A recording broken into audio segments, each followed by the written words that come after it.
Eh bien bonjour, voilà, je m'appelle Jacques Cormans, je suis l'ancien importateur des NR ici en Europe et toujours bien actionnaire chez NR. Comme vous le voyez derrière moi, il y a une belle petite machine, c'est fabriqué en République tchèque et elle s'appelle un Alto. Elle a été conçue par des ingénieurs tchèques, elle est là aussi classée LSA et elle est en aluminium rifté. Nous pouvons à l'heure actuelle prévoir une machine de ce type avec un moteur 100 chevaux dans un prix de 60 000 €, plus ou moins 60 000 €, TVA comprise. Donc je crois qu'il y a un petit créneau pour cette machine.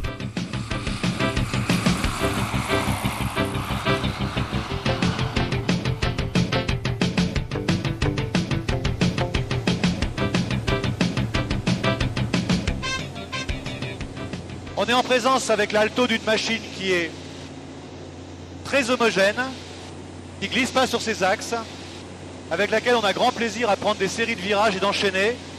À noter, c'est assez rare pour le remarquer, que lorsqu'on engage un virage comme celui-ci, je peux lâcher les commandes, l'appareil est neutre, il reste sur ses axes, il est parfaitement centré, la bille est au centre, et hop, on le reprend, on l'emmène de l'autre côté, et c'est la même histoire, je croise les bras et le virage se termine tout seul.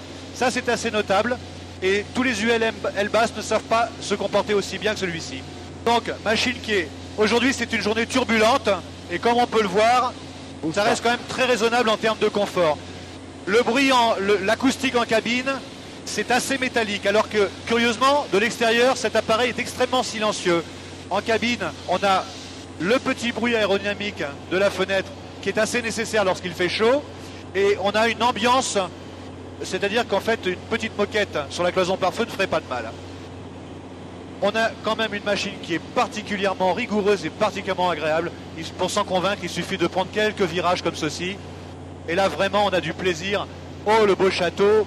Oh, la belle piscine. C'est vraiment du grand plaisir parce que c'est une machine qui est nette, qui est absolument rigoureuse sur tous les axes qu'on entreprend.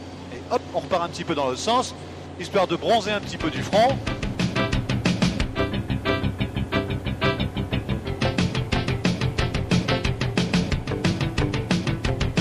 Faire un petit 180.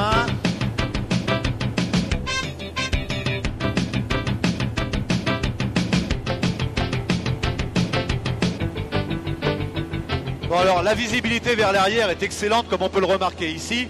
Grâce aux deux fenêtres latérales, une à droite, une à gauche de chaque côté du coffre, on a vraiment la capacité d'entrevoir entièrement le circuit de piste lorsqu'on s'intègre. Ça c'est vraiment un plus absolu. Autre plus, c'est le coffre à bagages qui peut porter une charge de 15 kg et auquel on a totalement accès depuis la place droite comme la place gauche. Ben pour l'instant, le bilan que je tire de cet appareil, de cet Alto, est un bilan nettement positif, à savoir que pas de défaut majeur, peut-être quelques petites imperfections. On notera notamment au rang des imperfections la fourche. Son guidage au sol est indiscutablement bon, en revanche elle est très bruyante, et il y a des bruits mécaniques assez forts sur les terrains bosselés. Donc ça c'est quelque chose qu'il faudra éventuellement revoir parce qu'on entend très clairement que ce sont des sons métalliques, et qui dit son métallique dit pièces qui s'entrechoquent les unes sur les autres. Bien sûr au chapitre du confort, les aérateurs latéraux, type planeur, de très bonne facture, et ça c'est un point aussi qui est très important, les petites aumônières latérales élastiques qui permettent de mettre le GPS, la carte, l'appareil photo. Que du bon. Et maintenant, retour vers le soleil. C'est parti.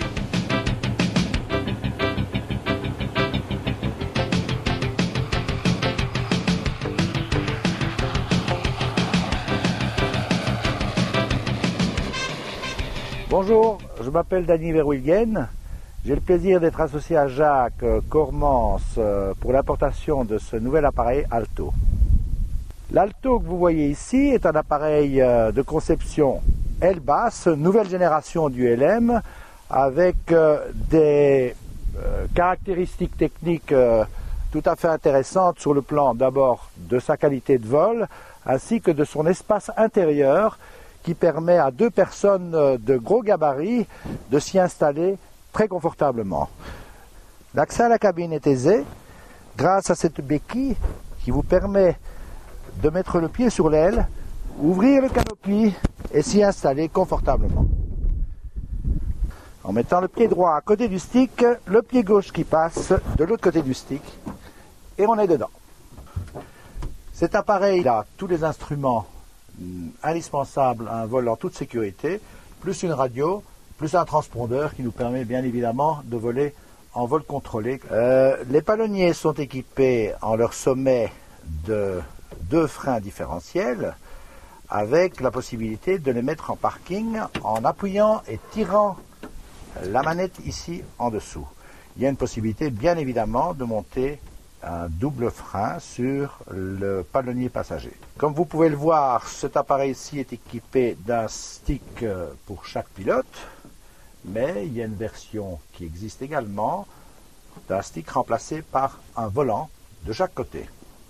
L'hélice montée de base, en version de base sur cet appareil, est une Fiti 3 pales qui a l'avantage de donner très peu de vibrations.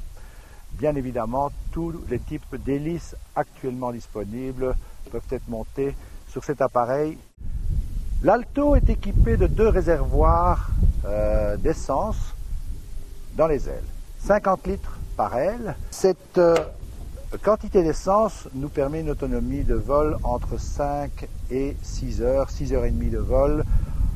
L'Alto est équipé de volets à fente.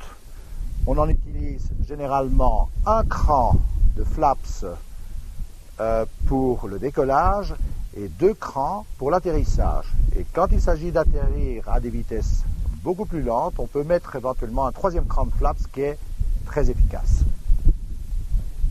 Pour actionner les flaps, nous avons 2 possibilités, soit en mode automatique. Chaque impulsion sur le bouton va permettre de descendre d'un cran, comme vous le voyez. Une seconde impulsion fait descendre au 2e cran et une 3e impulsion descend les flaps au maximum. Une autre solution consiste à le mettre en mode manuel. Vous appuyez en continu sur les flaps pour les descendre au niveau que vous souhaitez.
La meilleure manière de vous rendre compte des capacités et des qualités de vol de la machine est de l'essayer.